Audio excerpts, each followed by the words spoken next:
Hey there, welcome to Sanz Mantra Studio for another week. My name is Mark Hughes. I'm a singer, songwriter, musician and producer living in Melbourne.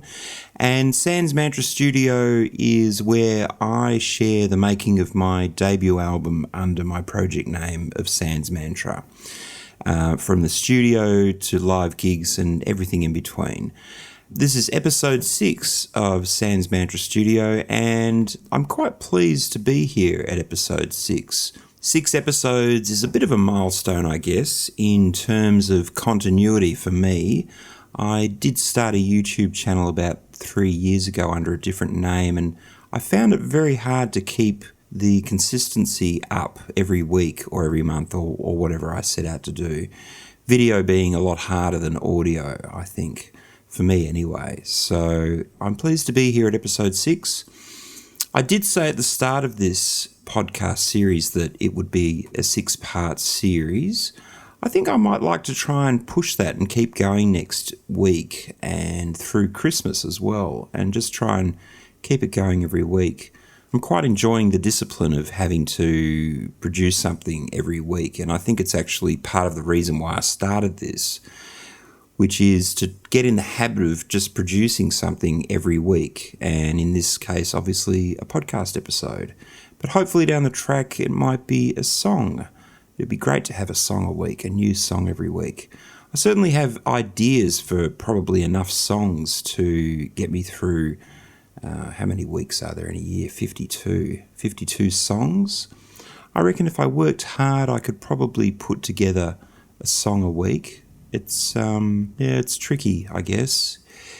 It's tricky, I guess, in terms of a certain standard of songwriting that I'd like to keep up, even if no one else can see that standard, even if it's only just me judging it. But I see these things from time to time on YouTube and where else on social media, where songwriters will set themselves a task of writing a certain amount of songs within a certain time, and it's great. I think that's a great thing to do. It certainly helps uncover the good songs, because it's true that the more songs you write brings you closer to the good ones. You're going to write a number of bad ones before you get to the good ones. It's as simple as that. So you might as well just get busy and start writing. That's certainly what one of my heroes did, which was Prince. He wrote a song every day, reportedly, and I'm sure a lot of them are probably not worth listening to. I've heard some of the bootlegs of Prince's unreleased songs, and I did actually hear one or two from the Sign of the Times album sessions, which I just thought, that's just dreadful. It's no wonder he shelved that. And with all due respect, the man was an absolute genius, in my opinion, and an incredible musician, and just an incredible talent, and incredibly open to his own creativity as well. He just thrived in that creative space. But yeah, there's a good reason why musicians and songwriters do shelve, prolific songwriters, why they shelve a lot of this stuff. But getting back to episode 6, I'm pleased to be here. Not much has happened since last week. I'm still trying to get my music software rebuilt properly after the second crash of my computer. It's so frustrating. And today, the 10th of December, as I speak, it's Friday the 10th of December, it's 5:24, my computer says. I was hoping to be releasing a second single from my album, a song called City Shrink. And all those plans just sort of went up in smoke, basically, when my computer crashed. And then especially the second time, it just meant that I couldn't get the files to the mixer in time. So I have to wait a bit longer for that. So I've had to readjust my schedule as well. But I'm hoping to have that song released at the end of January. I did play a little bit of a sneak peek of that song last week, or was it the week before? I'm not sure now. But it's called City Shrink, and that's going to be the next single, so that'll be late January.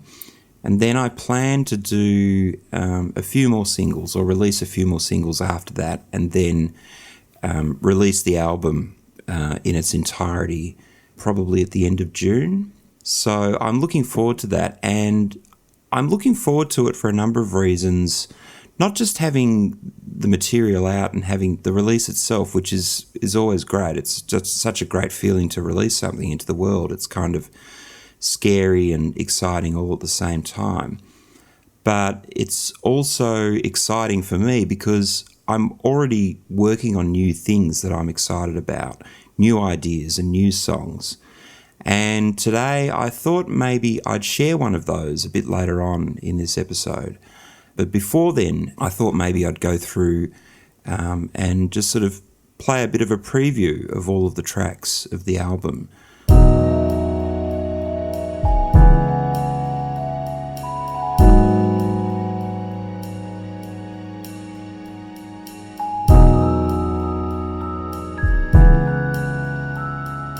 I'm actually recording this not that far away from when I'll be publishing this episode, which is unusual for me. Normally I've sort of done a little bit here and there through the week, and then, I kind of do a bit of a mad sort of dash to get it all sort of consolidated and get the episode ready Friday morning or sometimes Friday lunchtime. If I'm really organised, Thursday night I'll have it ready. But today I did have a gig planned for tonight, booked I should say, and then I've got another, I've got gigs all weekend basically. I've got one tonight, one tomorrow at a private party, and then Sunday as well I've got a gig at a wine bar. But this is the era of bending like a tree in the breeze, as it seems, because COVID just comes and dumps on all our plans,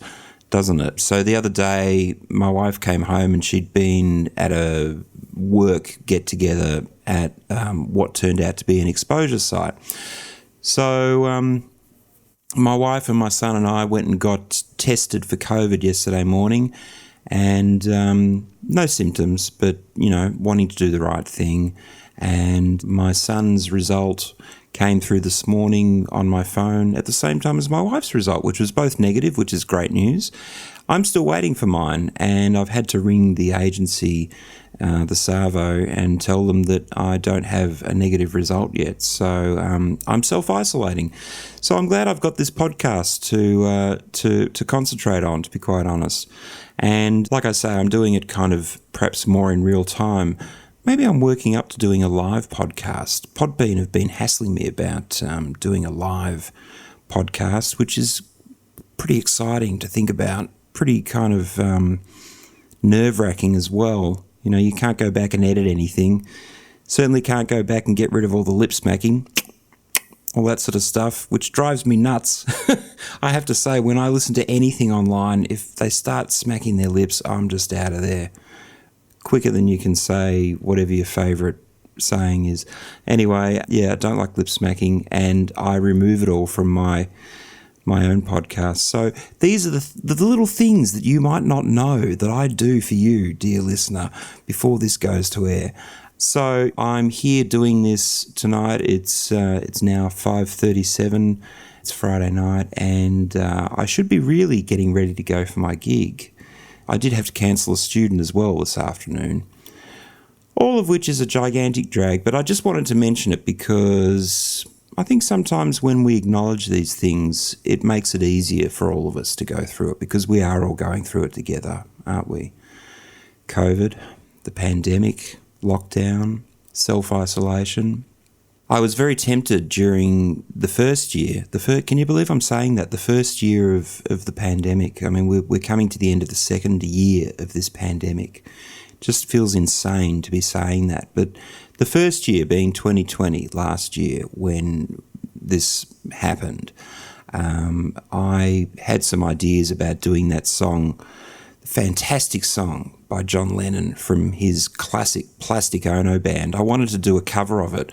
His song Isolation I thought would just be perfect because it's such a great song and easy to do on the piano, you know. So, but I never got round to it. Still like to do a cover of it sometime. But yeah, so COVID. I did mean to go and get a sample of Charlton Heston from Planet of the Apes and try and work that into, you know, you damn, keep your damn dirty paws off me, COVID. But I haven't done it. I don't think it would have worked anyway. But that's how I feel about it, as we all do. So anyway, yes, as I was saying, I did plan all my plans and machinations were working towards having my song City Shrink released today as the second single from my album, which is coming out next year if you didn't know. It's called Forever Could End. It's an 11-track album. It's under my project name of Sanz Mantra, which is spelled S-A-N-Z. You probably know that already if you're here, but in case you've just sort of happened across this podcast by accident, my project name is Sanz Mantra with a Z, and the album next year that I'm dropping, the debut album, is going to be called Forever Could End. And I thought today it might be nice to go through some of the songs from it and just have a bit of a play. I'm a bit sort of shy of putting them all in their entirety, mostly because they're not really finished. Even the ones that I've finished recording with all the vocals still need to be mixed properly. So I don't actually want to share them in their entirety, but I will play a fair bit of them.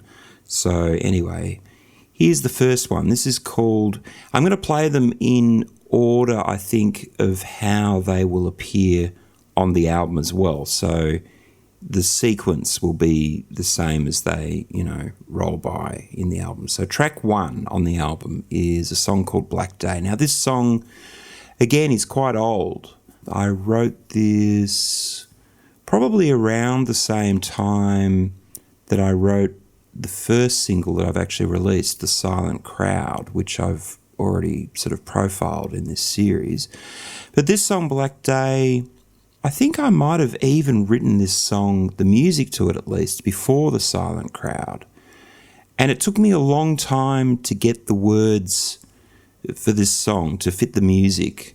And even now when I listen to it, I think I probably could have done a better job, or I wished I could have done a better job with the lyrics for this song. But I'm pretty happy with it nonetheless. The music, as you'll hear, is quite it starts off as kind of, I guess, a funk rock track. I kind of think of it as perhaps Grace Jones' Slave to the Rhythm meets Led Zeppelin. So I call it prog funk in my mind. Prog funk. I like that, And I feel like maybe I've invented a new genre. I'm sure I haven't. But I like to think that when I listen to this track, because it does start off quite kind of funky, but with these rock elements, and then the rock elements tend to take over towards the end. And it sort of culminates in this, this apocalyptic end of the world type sound with the riff just getting heavier and heavier, and it just sort of grinds to a halt as the world ends, basically, which is sort of the mood I was trying to go for with it. I just thought, I'll take this idea and follow it to its logical conclusion musically. So I did that. And yeah, the words, I guess, I've just tried to fit the words to the music, really, to tell a story that fits with the music. But this song, Black Day, I'm hoping will be the second single after City Shrink in 2022. So check it out.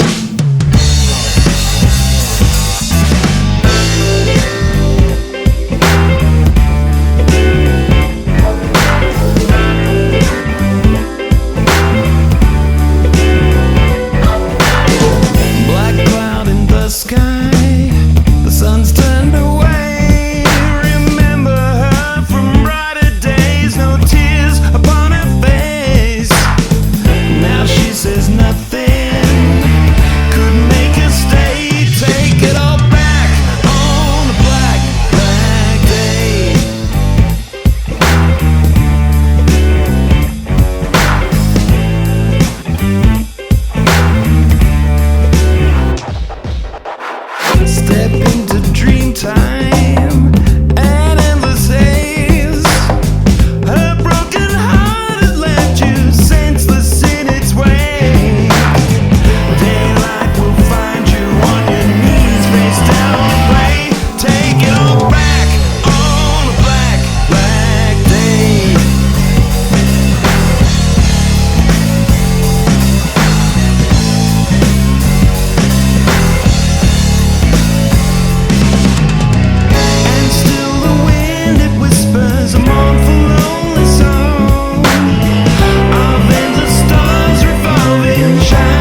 Okay, so I've just realised I'm talking so much that I'm probably not going to have enough time to play every track from the album as I initially planned to, especially if I want to play one of my new tracks, which is what I'd like to do at the end of this episode, something I'm working on currently. So this next song, it's called So Close to Love, and this is similar to Black Day in a way that it took me a long time with this one as well to find the right words for this song. And this song is interesting. It actually went through quite a few incarnations before it reached the version that you're about to hear. It started off, again, sort of similar vintage to Black Day, the previous one, and The Silent Crowd. And I did actually perform this song under a different title with the band that I mentioned a couple of episodes ago, the band that I had called Bitchy Boy, which was happening around the early 2000s.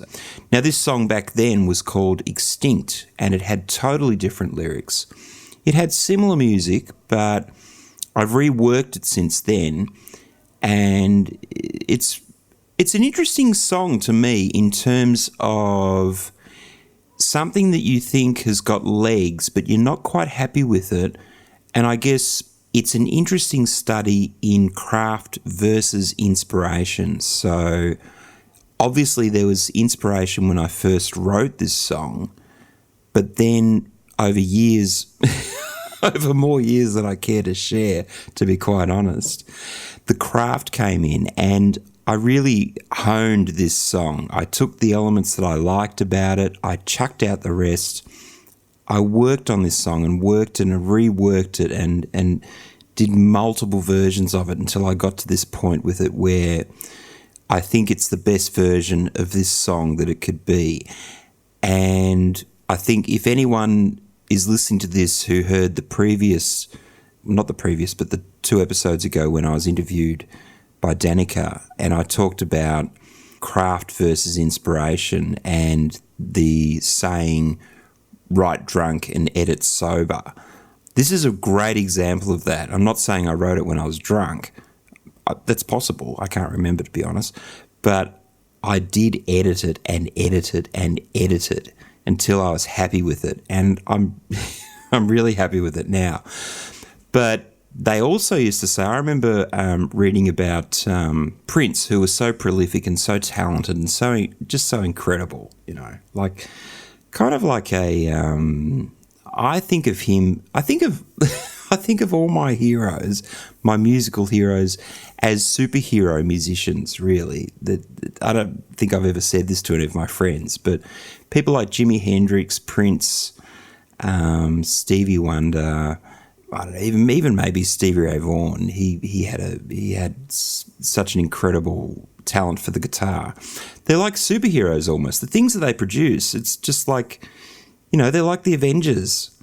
Their music is just mind-blowing. It's so, you can't even comprehend coming up with something that good. And the Beatles as well, of course, being the age I am, the Beatles, their songwriting talent and their singing and their music and everything, the arrangements, they were superheroes as well.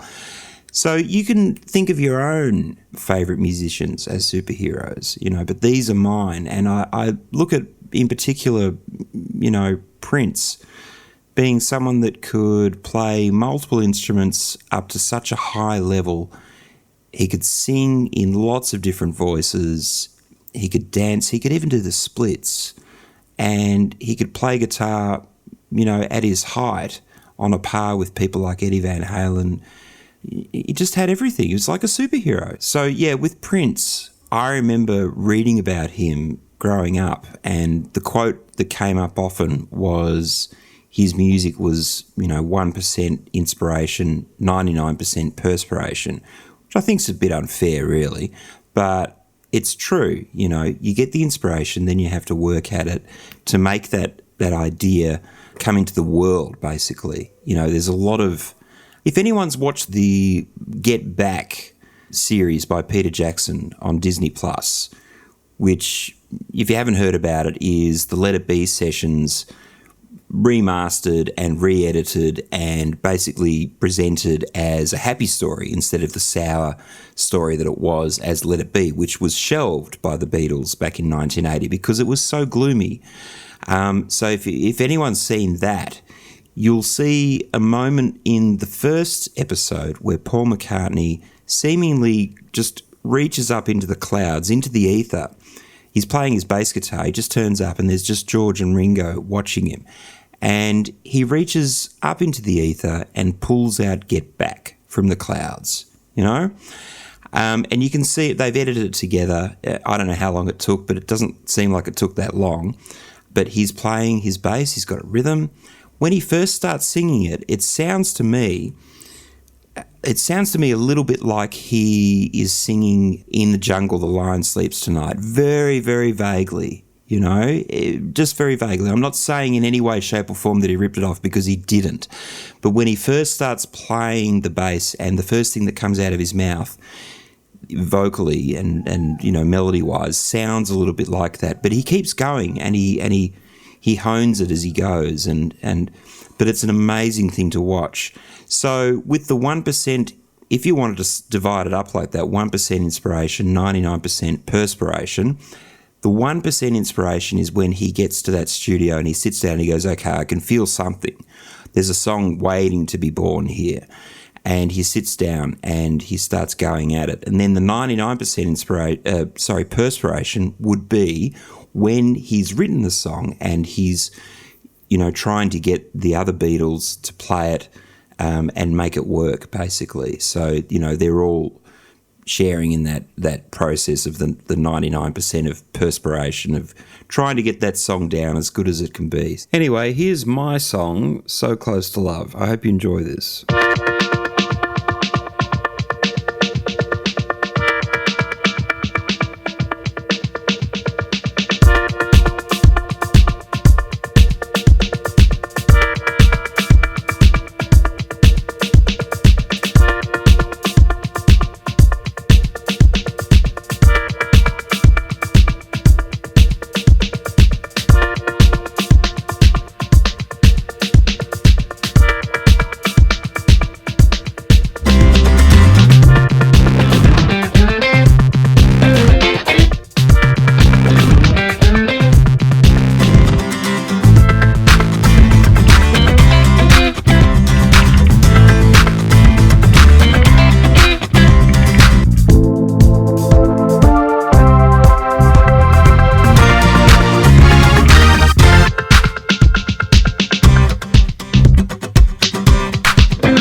So I've talked so much, I don't think I've got time to play any more songs.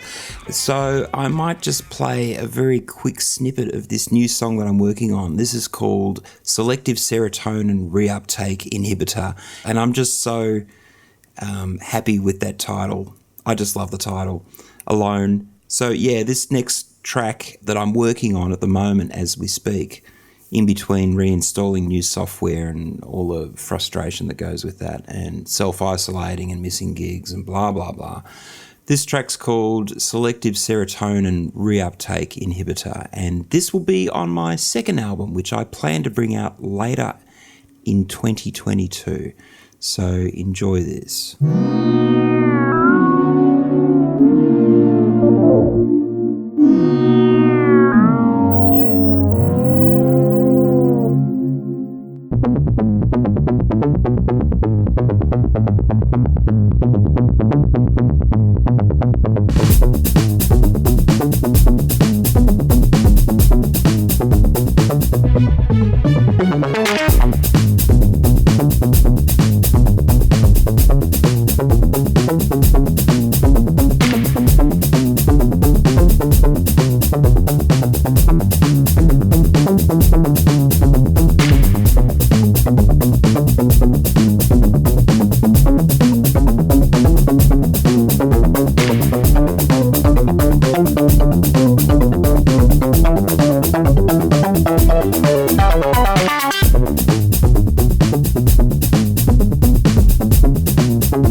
I do hope you've enjoyed this episode. I certainly enjoyed making it. As always, I want to thank you for spending your precious time with me, and I want to say a special thank you to the following people in alphabetical order. Mad props and extreme gratitude / thanks to Anthony Ray, Beck Godfrey, Campbell McNaughton, Jill Harvey, Gordon Thompson, Jody McNaughton, Justin Slay, Logan Sinclair, Lyndon Wesley, Neva Connell, Nicola Platt, Paul Appleman, Paul Richards, Pete Sim, Salman Khan, Sharon Swan, Barbara Renz, Paul Hughes, Natalie Guglielmi, Graham Hughes, Gloria Kennedy, and especially to my ever-loving family, Helen Hughes and Bailey Hughes. Thank you so much. Next week, I might continue going through the songs from my album. Let me know what you think. Would you like to hear that? Leave me a comment in the YouTube section if you listen to this on YouTube, or if you want to send me a message directly, you can always send me an email at info@sanzmantra.com. I'd love to hear from you. You can hear this podcast on Podbean, that's the platform that hosts it, but you can also stream it from Apple Podcasts and pretty much every other podcast streaming platform except for Spotify, which in the future I hope to be on Spotify. But for now, they're the main ones. So please feel free to send me a message. Like I said, I'd love to hear from you. And let me know what you liked about this episode, if anything.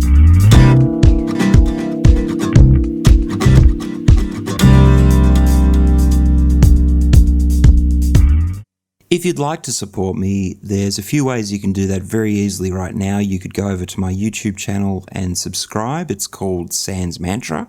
Just search for Sanz Mantra on YouTube. You could subscribe to my mailing list, which is info@sanzmantra.com. You can follow me on Spotify, follow me on Instagram or Facebook. Share my clip or my song with a friend. Share my clip. Share this episode with a friend. Tag me if you do that. Like my song on Spotify, like my video on YouTube. Please give this a thumbs up if you're listening on YouTube. Leave a comment. All of those things, even just one of them, would make a huge difference, and I won't forget it. So thank you again for spending the last 30 minutes or so with me. I'm not off to a gig tonight because I'm self-isolating, but I hope you have a great weekend, and I will see you next week. So see you then.